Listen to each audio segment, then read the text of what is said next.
A narrativa bíblica descreve um período em que a atmosfera da Terra será transformada. A fumaça do abismo obscurecerá o sol e o ar, marcando o início de uma fase difícil. Surgirão criaturas, diferentes de tudo que já vimos, vindas do abismo, com poder para atormentar aqueles que não estão protegidos por Deus. É crucial que devemos refletir sobre a direção inevitável da história. Ela não é uma série de eventos aleatórios, tem um propósito definido, com começo e fim claros. Ela se encaixa em uma narrativa divina maior, onde cada evento é uma peça em um quebra-cabeça celestial cuidadosamente colocado pelo Todo-Poderoso. Os eventos que testemunhamos não são acidentais, seguem um caminho estabelecido por Deus. Ele colocou a história em uma linha do tempo onde cada evento, cada ascensão e queda, cada amanhecer e pôr do sol se alinha com o seu plano. Ao entrarmos no 9º capítulo do livro do Apocalipse, nos deparamos com uma narrativa em que algo terrível emerge do lugar mais profundo que conhecemos.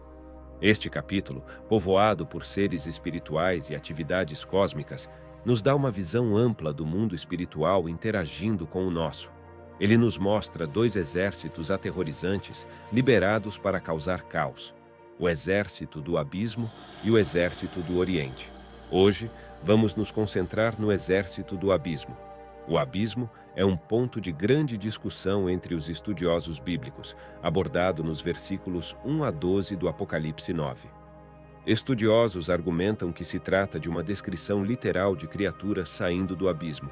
Outros argumentam que o que emerge são as almas não salvas em decomposição. Há também quem veja isso como uma descrição de veículos de guerra, como helicópteros, que João, limitado pela sua época, comparou a criaturas parecidas com gafanhotos. Outros acreditam que seja um exército de demônios emergindo do abismo. E o quinto anjo tocou a sua trombeta, e vi uma estrela que do céu caiu na terra, e foi-lhe dada a chave do poço do abismo. E abriu o poço do abismo, e subiu fumaça do poço, como a fumaça de uma grande fornalha. E com a fumaça do poço escureceu-se o sol e o ar. E da fumaça vieram gafanhotos sobre a terra. E foi-lhes dado poder, como o poder que têm os escorpiões da terra. E foi-lhes dito que não fizessem dano à erva da terra, nem a verdura alguma, nem a árvore alguma, mas somente aos homens que não têm nas suas testas o selo de Deus. E foi-lhes permitido não que os matassem, mas que por 5 meses os atormentassem.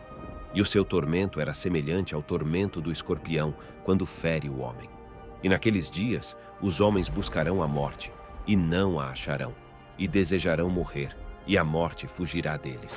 E o parecer dos gafanhotos era semelhante ao de cavalos aparelhados para a guerra, e sobre as suas cabeças havia umas como coroas semelhantes ao ouro, e os seus rostos eram como rostos de homens, e tinham cabelos como cabelos de mulheres, e os seus dentes eram como de leões, e tinham couraças como couraças de ferro, e o ruído das suas asas era como o ruído de carros, quando muitos cavalos correm ao combate, e tinham caudas semelhantes às dos escorpiões, e aguilhões nas suas caudas, e o seu poder era para danificar os homens por 5 meses.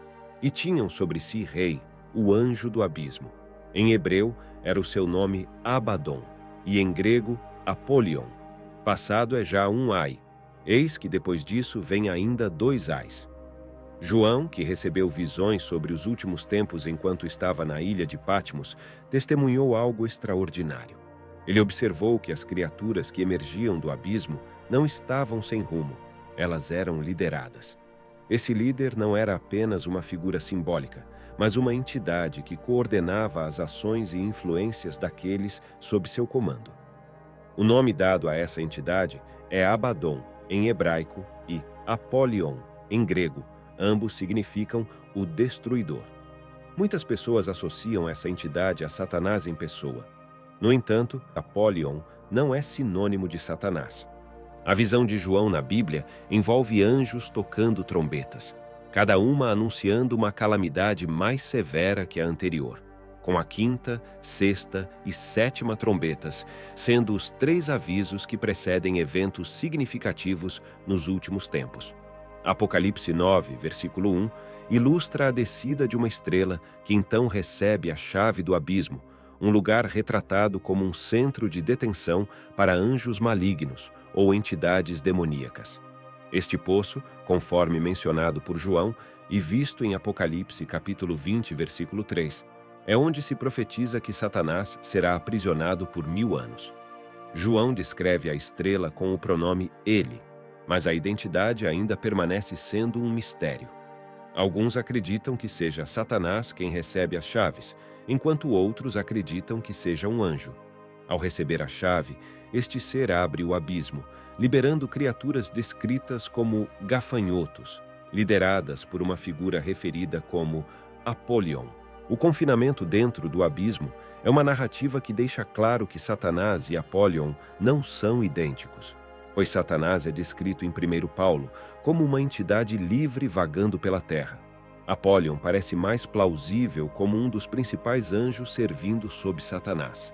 Ele aguarda sua liberação para exercer seu poder destrutivo, liderando legiões de espíritos malignos, que se manifestam como criaturas parecidas com gafanhotos, com o poder de escorpiões.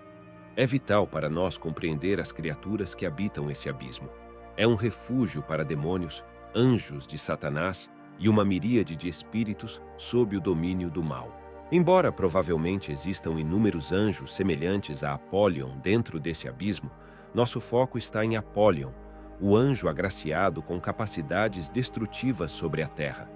A palavra gafanhoto na Bíblia não é tão simples quanto parece. Quando olhamos de perto, as descrições revelam algo bem diferente do que conhecemos sobre gafanhotos. No Apocalipse, capítulo 9, versículos 7 a 10, eles são descritos como cavalos prontos para a guerra, com coroas, rostos humanos, cabelos longos, dentes afiados e couraças de ferro.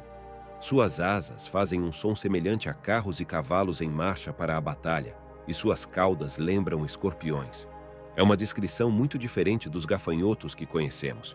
A forma como João descreve os gafanhotos é metafórica. Os gafanhotos normais trazem a ideia de destruição da vida vegetal e aparecem em grande número. Mas esses não são gafanhotos comuns. Eles não atacam as plantas, atacam as pessoas, como os escorpiões fazem. São uma representação visual dos incontáveis demônios soltos na terra. A Bíblia nos conta a história de Satanás caindo do céu com 1/3 dos anjos, mostrando que há seres que trabalham com ele, formando uma espécie de hierarquia de espíritos malignos com diferentes níveis de poder e maldade. Assim como há líderes entre os anjos no céu, como os arcanjos, que guiam os outros anjos em suas tarefas, também há líderes entre os espíritos malignos no reino de Satanás. Apollyon parece liderar um grupo de criaturas demoníacas chamadas de gafanhotos no exército de Satanás. Mas, por mais poderoso e destrutivo que Apollyon e seus exércitos sejam, eles não têm poder suficiente sobre o Senhor, que é verdadeiramente todo-poderoso. Contudo, o poder de Apollyon não deve ser subestimado aqui na Terra. É importante mencionar que há outras interpretações sobre quem são esses gafanhotos. Há interpretações que sugerem que os gafanhotos simbolizam veículos militares modernos ou tecnologia de guerra, como helicópteros ou drones. No entanto, a maioria dos estudiosos da Bíblia não aceita essa interpretação. Podemos acreditar também que esses gafanhotos são demônios ou espíritos malignos liberados do abismo para atormentar aqueles que não têm a proteção de Deus, destacando os aspectos da guerra espiritual nos últimos tempos. A história está seguindo uma linha, e essa linha está chegando ao fim. Deus controla essa história em uma linha do tempo, e a Bíblia confirma isso. Ela nos assegura de que estamos avançando por uma sequência de eventos proféticos planejados. João, o revelador, ao falar sobre a chegada de Apollyon e seu exército, não fala como se fosse uma suposição. Ele fala sobre isso como uma certeza, e é assim que devemos ler e entender a Escritura. Estamos falando de algo que certamente acontecerá. A única incerteza é a data em que esse evento ocorrerá. Inscreva-se agora no canal e esteja sempre por dentro de histórias e reflexões envolvendo os ensinamentos bíblicos. Você acredita que esse abismo está prestes a ser aberto? Comenta aqui abaixo.